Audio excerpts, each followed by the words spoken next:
Her breath stops when the stranger's fingers settle in her hair, cloth scraping loud beside her ear. If she screams, it will only get worse. The body learns silence quickly. So does she. Her fingers dig into her own hands as footsteps halt outside the tent. If a sound escapes, the punishment will be hers. And she knows that punishment. She has learned to expect pain before kindness, and the waiting always hurts more than the blow itself.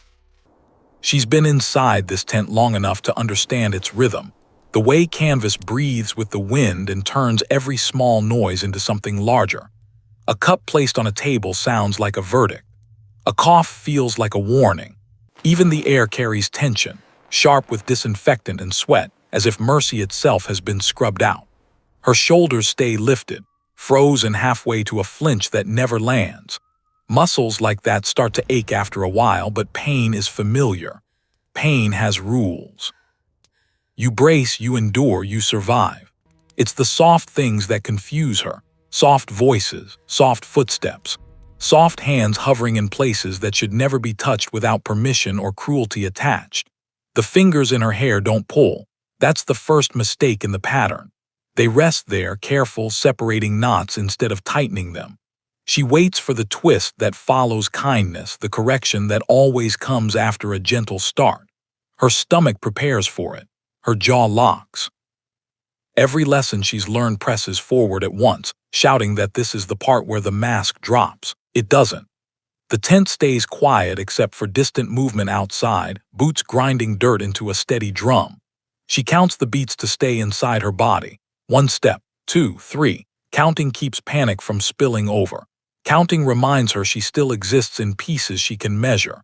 The hand shifts again, slower this time, untangling a strand that's been matted for days. No hurry, no anger. Just work. The kind of work someone does when they believe the thing they're touching is worth fixing. Her throat tightens around a sound she refuses to let out. Back home, before everything folded in on itself, her mother used to brush her hair by the window. She remembers the pull of the comb, the sunlight warming the back of her neck, the ordinary boredom of standing still. She decomplained about it once, impatient to run outside. The memory arrives so clear it feels dangerous, like contraband smuggled into the present. She hasn't thought about that window in months, maybe longer. Time inside places like this melts into a single gray stretch where yesterday and tomorrow shake hands and become useless. The nurse, she assumes it's a nurse from the steadiness, says nothing. Silence isn't empty here. It's full of decisions not to harm. The woman notices the restraint in every movement. Even the way the hand withdraws for a second, giving her space to breathe, feels deliberate. Like she's being asked a question without words. Can I continue? Her body answers before her mind does. She doesn't pull away. That tiny permission terrifies her. Trust is heavier than fear. Fear is simple. You carry it or it carries you. Trust asks for balance. One wrong shift and you fall somewhere deeper than before. She keeps her eyes fixed on a seam in the canvas wall, following the crooked stitch like a road that leads out of the moment. Outside, someone shouts. The sound slices through the tent and her spine snaps straight. The hand in her hair pauses, not gripping, not forcing, just waiting with her as if the stranger understands that certain noises split the world open. When the shout fades, the fingers resume their quiet work. A warmth spreads across her scalp where the touch lingers. It's small, almost nothing, but her body reacts like it's been handed a forgotten language. She doesn't have words for this sensation. There was a time when she did. There was a time when touch didn't come with conditions attached. She realizes she's crying only when a tear slips into the corner of her mouth. Salt. Real. Undeniable. Panic sparks. Crying is exposure. Exposure invites attention. Attention invites consequences. Her hands clench harder, nails biting skin, trying to force the feeling back down where it belongs. But the tears keep moving, silent and steady, carving paths she can't control. The nurse doesn't comment. No comfort. No questions. Just the continued gentleness of someone tending to a task. That mercy, the refusal to notice, protects her dignity more than any blanket could. She wonders distantly what kind of person learns to touch strangers like this in a place built to erase them. What kind of life teaches hands to be careful when everything else demands hardness? The thought unsettles her. It suggests a world that still contains choices. The fingers slip free at last. Her hair falls lighter against her neck, as if a weight she didn't recognize has been lifted. The absence of the touch startles her more than its arrival did. She has to stop herself from leaning after it. The space between them hums with what almost happened and what did. She keeps staring at the canvas seam, but the tent feels different now, stretched wider somehow. The air doesn't press as hard against her lungs. She hates that she notices. She hates that relief can sneak in through something as small as a hand in her hair. Because if relief is possible, then so is the memory of wanting it. And she's not sure she can survive wanting anything again. Outside, the footsteps return, closer this time, and the shadow of a new figure darkens the tent entrance. The nurse steps away, and the woman feels the loss like a door closing softly behind her. She tells herself it was nothing, a procedure, an accident of circumstance. She repeats it until the words lose shape, but her scalp still remembers. And as the flap of the tent begins to lift, she understands that whatever walks in next will meet a person who has felt something forbidden and can't unfeel it. The last thing she feels is the ghost of those fingers still resting on her scalp, a warmth that shouldn't survive once the hand is gone. She keeps perfectly still, afraid that even moving might erase it. Some touches don't fade when they end, they echo. The tent flap drops shut and the new presence inside carries heavier footsteps, the kind that don't apologize for taking space. Her body reacts instantly. Shoulders rise, chin lowers. The old posture slides back into place like armor pulled from storage. Whatever softness cracked open a moment ago seals itself tight. A metal tray rattles nearby. The sharp clatter slices the air and her stomach drops. That sound belongs to clinics and interrogations, to places where bodies become objects. She focuses on the tray, not the person attached to it. Objects are safer. Objects don't decide things. The nurse returns to her side. She recognizes the rhythm of those steps now, light, measured, careful not to startle. Recognition itself feels risky. Naming patterns means expecting them, and expectation is a fragile bridge. Still, her breathing adjusts when the nurse stands close again. Not calm, but less chaotic. A cloth brushes her temple. Damp, cool, she flinches anyway. The reaction escapes before she can cage it. A small jerk of her head, a betrayal of nerves. She waits for the correction, the irritated grip, the shove back into position. Her teeth press together so hard her jaw trembles. Nothing comes. The cloth pauses, then resumes, slower this time, tracing dirt from her skin with deliberate patience. The nurse is working around her fear instead of through it. That realization unsettles her more than violence would have. Violence is direct. This is negotiation. She doesn't understand why anyone would negotiate with her. Outside, voices drift past the canvas in a language she knows but refuses to follow. Words carry power when you let them land. She keeps them at a distance, turning them into sound instead of meaning. The nurse hums softly, not a melody she recognizes, just a vibration in the chest, steady and low. The humming anchors the space. Her pulse begins to match it. She hates how quickly her body accepts comfort. It feels like betrayal, like her instincts are switching sides without permission. Survival taught her to expect the hand that helps to also strike. Every kindness she remembers from the past has a shadow attached, a cost. A reversal. The cloth moves to her cheek. She smells soap. Clean, ordinary soap. The scent cracks something open inside her ribs. Clean used to mean safety. Clean meant home. Clean meant evenings where the world shrank to the size of a kitchen and nothing outside could reach her. Her eyes sting again. She forces them open wide, staring at the tent roof until the blur clears. Crying twice would be indulgence. Crying twice would mean she's starting to believe this moment belongs to her. It doesn't. Nothing here belongs to her. Not even her reactions. The nurse murmurs something too soft to catch. The tone matters more than the words. It's the sound people use with children and the wounded. Not pity, not command, just presence. She realizes no one has spoken to her like that since before the uniforms, before the trains, before the long march that shaved language down to orders and numbers. Hearing it now feels like stepping into a memory she isn't sure she's allowed to revisit. Her fingers loosen slightly from the fists they've been holding. Skin throbs where her nails pressed crescents into her palm. The pain is sharp, honest. It reminds her she still controls at least one thing, how tightly she grips herself. She lets the tension bleed out by degrees, terrified of what will rush in to replace it. The nurse lifts her chin gently, inspecting a bruise she forgot was there.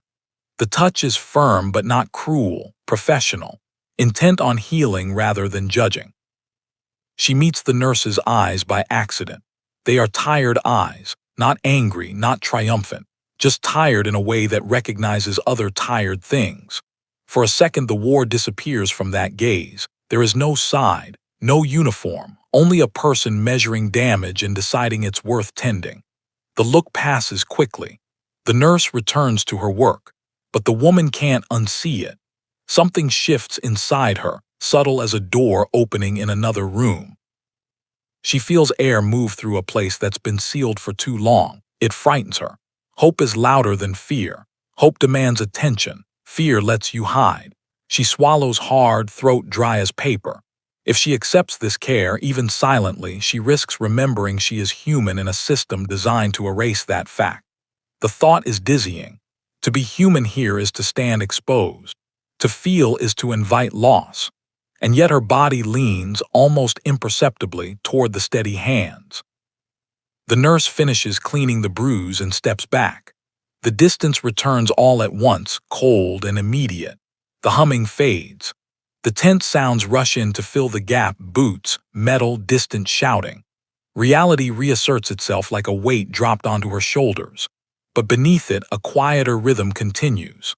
Her pulse still echoes the nurse's hum. She sits there holding that borrowed calm, unsure whether to reject it or guard it like contraband. She doesn't know how long it will survive outside this moment. She only knows it exists now, and existence is enough to change the shape of the day. The tent flap stirs again, wind sneaking under the edge, and she wonders if the next interruption will rip this fragile thread apart or weave it tighter. Because something has begun between silence and touch, and she can feel it growing, even if she doesn't have a name for it yet. The calm she borrowed from the nurse is still humming in her chest when she's led back to the row of cots, and she clings to it like a smuggled object. She tells herself it will fade by morning. Some feelings aren't meant to survive here. This one refuses. The camp settles into its evening rhythm, a tired choreography of bodies lying down without ever fully resting.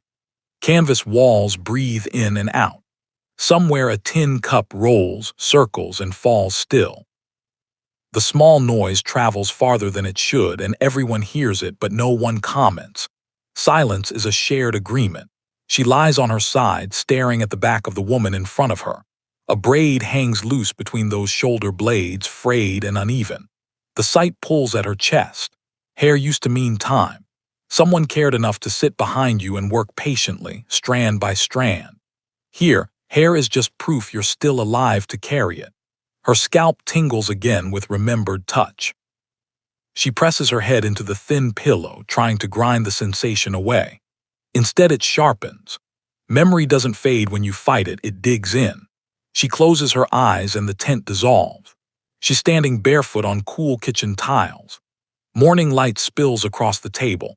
Her mother is humming, the same low, steady vibration the nurse carried, and a brush moves through her hair. She's complaining about the tug, about being late, about everything small and safe enough to complain about. Her mother laughs softly, a sound with no edges. The memory hurts, not because it's sad, but because it's intact, untouched by what came after. A preserved world sealed behind glass. She reaches for it instinctively, and her body reacts as if she's reached into fire. Her eyes snap open. The tent slams back into place around her. Her breath comes fast. Wanting the past is dangerous. It loosens your grip on the present, and the present is the only thing keeping her upright. She forces herself to count the seams in the canvas ceiling. 1, 2, 3. The numbers build a fence around her thoughts. Across the aisle, someone is crying quietly. The sound is thin, exhausted, more air than voice. No one turns toward it. Comfort here is ration. If you start handing it out, you'll run dry. She understands the rule. She's lived by it. Still, her chest tightens with an urge she doesn't recognize at first. She wants to reach across the space. The impulse shocks her. It arrives fully formed, a memory of the nurse's hands translated into her own muscles. She curls her fingers into the blanket, trapping the urge before it escapes. She is not the nurse. She is not safe enough to touch anyone. The crying fades on its own, but the echo remains, mixing with the hum she still feels inside. Two rhythms colliding, pain and comfort existing at the same time. She didn't know the body could hold both without splitting. Boots pass outside in a steady patrol. Each step vibrates through the ground into her ribs. Authority has a sound. It reminds everyone where the edges are. She waits for the familiar tightening, the shrinking that keeps her invisible. It comes, but weaker. There's a space now between the sound and her fear, a thin layer of memory cushioning the impact. The nurse's touch has lodged itself there, stubborn as a seed. She resents it for changing the math. Survival used to be simple subtraction. Remove hope. Remove expectation. Endure what remains. Now there's addition. She turns onto her back and studies her hands in the dim light. Dirt sits deep in the creases. Her knuckles are scabbed. These are not hands that belong to kitchens or windows or soft humming mornings. They belong to this place. She flexes them slowly, watching tendons move under skin. Could these hands ever hold something gently again? The question feels forbidden. She glances around as if someone might have heard it. The women near her are already drifting into shallow sleep, faces slack with temporary escape. No one is watching. The secret is safe inside her skull. For the first time in months, she imagines a future measured in anything other than days survived. The image is faint, barely more than a shadow, but it's there. A room, a chair, someone sitting close enough to touch without fear attached. The picture flickers, unstable. She doesn't push it away. That choice terrifies her more than any guard could. Accepting the image is an act of rebellion against the rules that kept her intact. She feels the risk like a pulse in her throat. If the future can exist, even as a rumor, then this place is no longer the whole world. The idea expands quietly. Outside, wind rattles the tent ropes. The structure holds. It always does. She listens to the strain and release, and matches her breathing to it. The camp hasn't changed. The guards haven't softened. The war hasn't paused. Only her interior has shifted. A single touch tilted something that was locked in place. She doesn't know what grows in the space it opened. Hope, maybe, or grief catching up to her at last. They feel similar in the dark. Both make the chest ache. Both demand room. Her eyes grow heavy, but sleep hesitates at the edge. Sleep means dreams, and dreams have been hostile territory for too long. Tonight feels different. Tonight the memory of warm fingers stands at the doorway like a quiet guard. She lets herself drift toward it. If the dreams come, they will have to pass through that memory first. And she wonders, just before the dark takes her, whether kindness can protect a person even in places where kindness isn't supposed to exist. She wakes with the memory still intact, and that's how she knows it wasn't a dream. The warmth lingers at the edge of her scalp like a mark no one else can see. Some nights erase you. This one returned her. Morning leaks into the tent in thin gray strips. Bodies shift and groan around her, the slow resurrection of people who never truly slept. The air smells stale, heavy with breath and damp cloth. She sits up carefully, guarding the fragile calm inside her like a glass cup she doesn't trust her hands to hold. Across from her, the woman with the broken braid is watching. Their eyes meet for half a second, enough to register curiosity, not suspicion, not accusation, just a quiet question hanging between strangers who share the same ground. The braided woman looks away first, but the connection leaves a trace. A thread thrown across the aisle. She feels it tug. The guards bark outside, and the line forms with mechanical obedience. She steps into place, shoulders square, gaze lowered. The choreography returns, yet something in her timing has changed. Her body moves through the motions, but her mind keeps glancing sideways at the memory she carries. The nurse is already inside the medical tent when they file past. She doesn't look up at first. She's wrapping gauze around another prisoner's arm, fingers quick and precise. The sight pulls a strange tightness into the woman's chest. Recognition lands like a stone dropped into still water, ripples spreading outward. She hadn't expected to see her again so soon. Expectation is new territory. When the nurse finally lifts her head, their eyes catch. It's brief, professional, no smile, no signal, but the woman feels seen in a way that bypasses language. The nurse doesn't stare. She doesn't linger. She simply acknowledges existence and returns to her work. The restraint is a gift. Being singled out would be dangerous. This quiet equality protects them both. The woman steps forward when it's her turn, pulse thudding in her ears. She tells herself this is routine, just another body on a list, just another wound to assess. The nurse takes her wrist to check her pulse. Skin meets skin, and the world narrows to that contact. The grip is firm, clinical, but the familiarity of it detonates inside her. Her breath stutters. She watches the nurse's thumb resting over the vein, counting beats. Counting her. You're here, you're alive. No words say it, but the message travels anyway. She stands suspended in that silent exchange, terrified of how much it matters. The nurse releases her wrist and reaches for a bandage. The loss is immediate, a cold draft where warmth lived a second ago. She sways, just slightly, enough for the nurse to notice. A hand appears at her elbow, steadying, efficient. Anyone watching would see procedure. Support given to a weak patient. Only she feels the current running underneath, the recognition of shared fragility. Their eyes meet again. This time there's something else there. Not pity, not comfort, understanding. The kind that doesn't ask questions because it already knows the shape of the answers. The woman feels her defenses rearranging around that look, unsure whether to raise them higher or let them fall. A guard coughs behind her. The spell snaps. The nurse steps back. The woman lowers her gaze and moves on, heart hammering like she's escaped something invisible. She rejoins the line, but her legs feel unsteady, as if the ground has tilted a few degrees and no one else has noticed. All morning she carries the echo of that pulse check inside her wrist. Every time her heart beats, it reminds her that someone counted it. Someone measured her life and treated it as data worth recording. The thought is absurdly powerful. She watches the camp with new eyes. The same fences stand. The same commands cut through the air, but the landscape has developed depth, layers she hadn't allowed herself to see. The woman with the broken braid catches her glance again and offers the smallest nod. A greeting without ceremony, she nods back. The gesture is microscopic, revolutionary. Connection spreads quietly, cell to cell. She feels it happening inside her, a thaw she didn't authorize. Fear still sits in her bones, heavy and reliable, but it no longer occupies the entire space.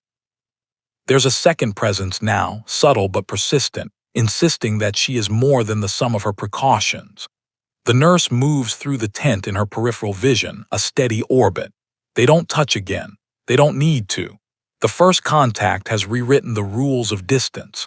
Even apart, the memory acts like a bridge. She realizes with a jolt that she's waiting for the next time. Waiting is dangerous. Waiting is hope wearing a disguise. Yet the anticipation hums through her anyway, bright and impossible to silence. She hates how alive it makes her feel, because if she can wait for kindness, she can lose it. And loss, she knows too well, always arrives without warning. All day she carries that waiting like a hidden bruise, tender every time she brushes against it.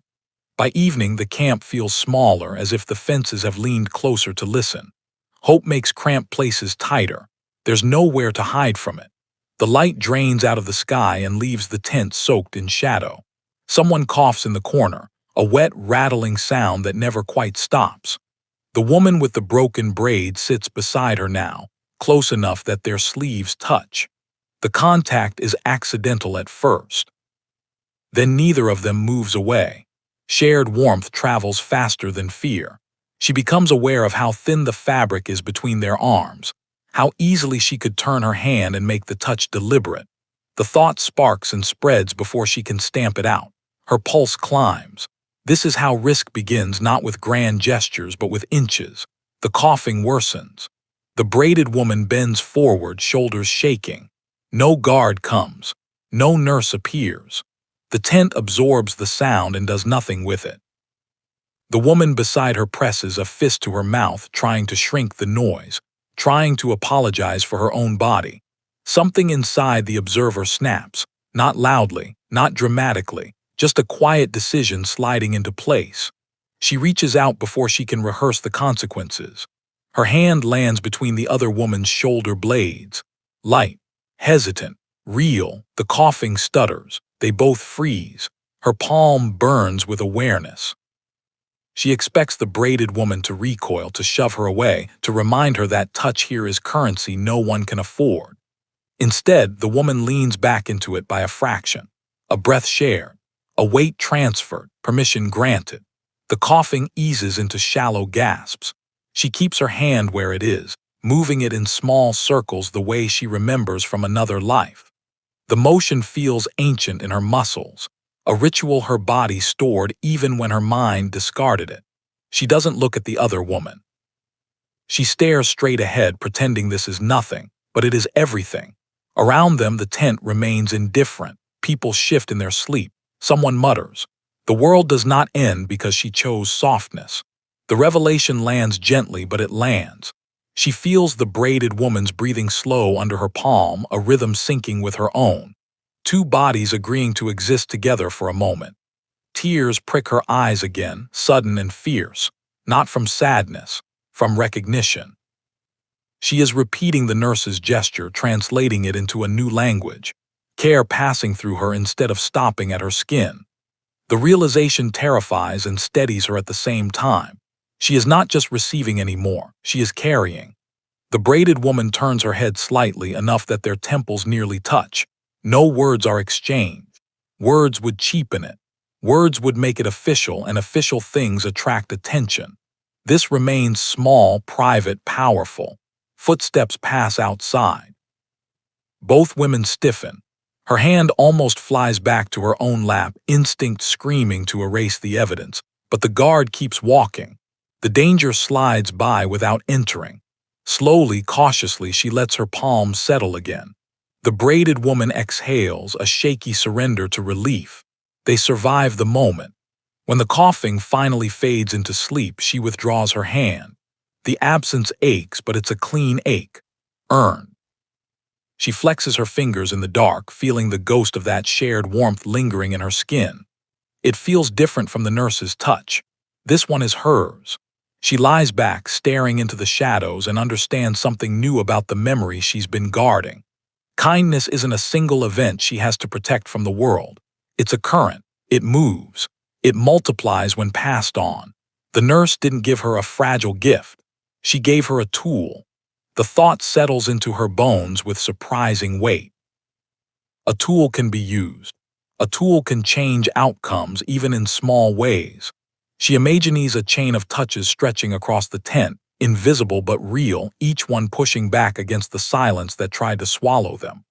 For the first time since her capture, the camp feels inhabited instead of empty. Not safe. Never safe, but populated with people instead of shadows. The distinction matters. It redraws the map inside her head. She closes her eyes and sees not fences but faces. Not commands, but breaths shared in the dark. Sleep comes easier. As she drifts, she wonders how far this current can travel before something stops it, and whether, when morning arrives, she'll still be brave enough to keep her hands open. Morning returns with the same gray light, but it doesn't land the same way inside her chest. Something has shifted during the night, and it stays shifted. Places don't always change, people do. She rises with the others, joints stiff, eyes burning, yet there's a quiet steadiness under her ribs. The braided woman brushes her sleeve again as they stand. This time the contact is intentional, a message delivered without turning heads. I remember. I'm still here.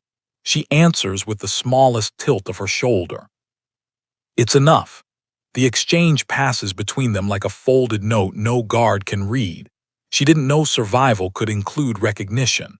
She thought endurance meant erasing herself down to bone and breath. Now there's something else layered on top. They move toward the medical tent in the same slow line. The air bites colder today. Wind slips through the canvas and touches skin like a warning. Yet she walks straighter than she did yesterday. Not defiant, not careless, just present. Presence feels radical. Inside the tent, the nurse is packing supplies into a canvas bag. The motion is efficient, final. A reassignment she realizes instantly. The knowledge hits her with a dull, heavy thud. She stops in the line, heart tripping over itself. Of course, this was temporary, nothing gentle stays. The nurse looks up as if sensing the break in her rhythm. Their eyes meet across the tent. No surprise there. Only a calm acknowledgement, the same one she offered yesterday.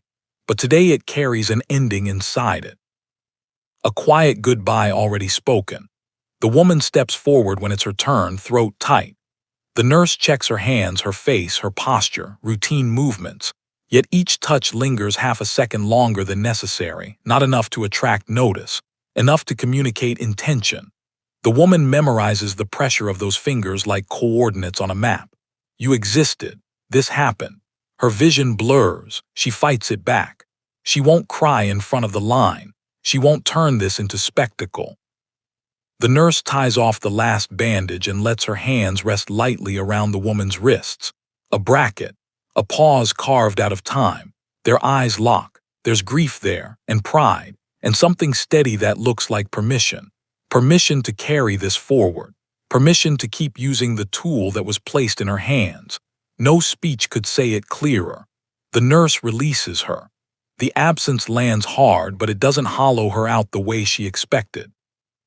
The warmth remains, not as a fresh wound, but as a sealed seam.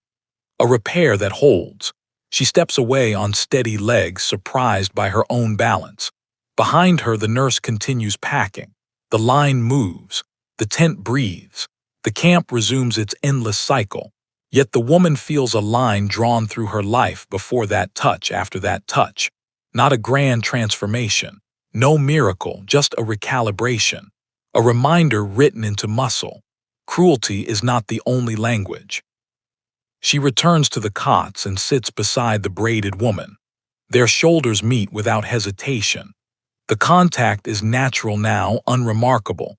That's how revolutions actually look, she thinks distantly. Not loud, not blazing, just a quiet refusal to disappear. Outside, a truck engine roars to life. She doesn't look. She doesn't need to see the nurse leaving. The memory is already fixed inside her, portable and indestructible. The engine fades into distance, and with it goes the person who opened a door she didn't know existed. But the doorway remains. She places her hand over the braided woman's again, simple and unannounced. The other woman squeezes back. A circuit completes. Warmth travels. The current continues. The nurse is gone, yet her work multiplies in silence. The woman inhales slowly. The air is still cold. The fences still stand. The guards still shout.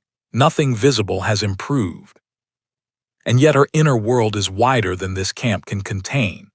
She carries proof now, physical, undeniable proof, that even here a human hand can choose gentleness. That knowledge is a weapon and a shelter. She closes her eyes for a moment and lets the noise of the camp wash over her without entering. Beneath it all runs the steady rhythm she learned from borrowed humming, from patient fingers, from shared breath in the dark. She is still afraid, but she is no longer only afraid. And that difference, small as it seems, is enough to keep her standing when the day presses down. Enough to remind her that identity survives in fragments, in touch, in memory, in the stubborn act of caring for the person beside you. The camp will take many things from her. It already has. But this she will not surrender. She opens her eyes and meets the braided woman's gaze. No words, none needed. They sit like that, two witnesses holding a quiet truth between them. Cruelty did not finish the story. If this moment stayed with you, if it stirred something you didn't expect, share it with someone who still believes small acts disappear. Stories like this survive because we carry them forward. This is history captured, and sometimes the gentlest moments are the ones history almost forgets.